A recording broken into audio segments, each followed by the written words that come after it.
والله نحن لا نعطي فتوى لا بقتل الشيوعي ولا بقتل علماني ولا بقتل لا ديني، نعطي فتوى واحدة، ناقش بس، هي عندنا ناقش ولا تلجأ إلى السلاح، دائما احتكام النقاش للدليل حبيبي، وسوف نرى بعدين من الذي يكسب، أليس كذلك؟ وانتهينا خلاص، هو هذا. كما كان يقول مارتن لوثر. على كل حال، هذا داوود حبيب الله، حبيب الله، يكتب أحد هؤلاء الملاحدة الغربيين في القرن الثامن عشر يقول: كيف يمكن أن أتقبل قال هذه الشخصيات على أنها مقدسة ومنزهة،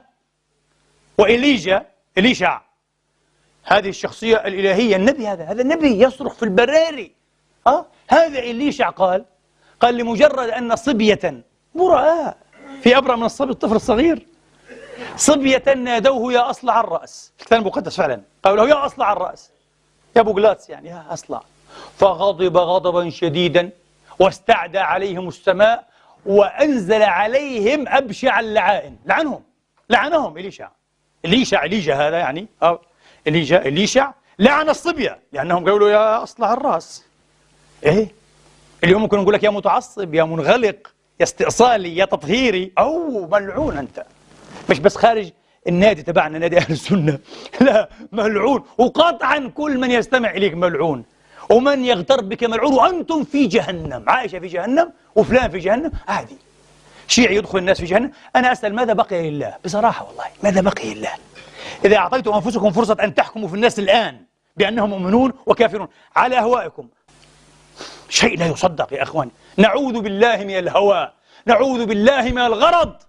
والله العظيم أحيانا يأتيني بعض إخواني وفعلا ويهاتفونني، والله بعضهم علماء من أهل العلم، يا شيخنا، يقولون يا شيخنا نحن والله حرصا عليك، إبقاء عليك، ورغبة أن ينفع الله بك من ينفع من الأمة، ألا ترى أن الأفضل أن تؤجل بعض هذه المباحث إلى ما بعد؟ قلت لهم لا أستطيع، ليس من طبعي، إذا ضمنت لي أن أعيش إلى غد سأؤجل. يا أخي الحق سأقوله، لو كان دونه قطع الرأس يا جماعة.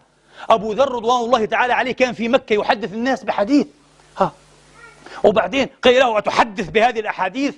أما بلغك النهي؟ نحن نهيناك أن تفتي وأن تحدث. قال لهم والله الذي لا إله إلا هو، لو قام أحدكم على رأسي ووضع صمصامته على رقبتي، السيف، وعندي حديث عن رسول الله، ظننت أني أنفذه أحدث أقوله للناس قبل أن يجهز علي لأنفذته، حقول اللي عندي واقطع لي راسي بعدين، حقوله في آخر لحظة.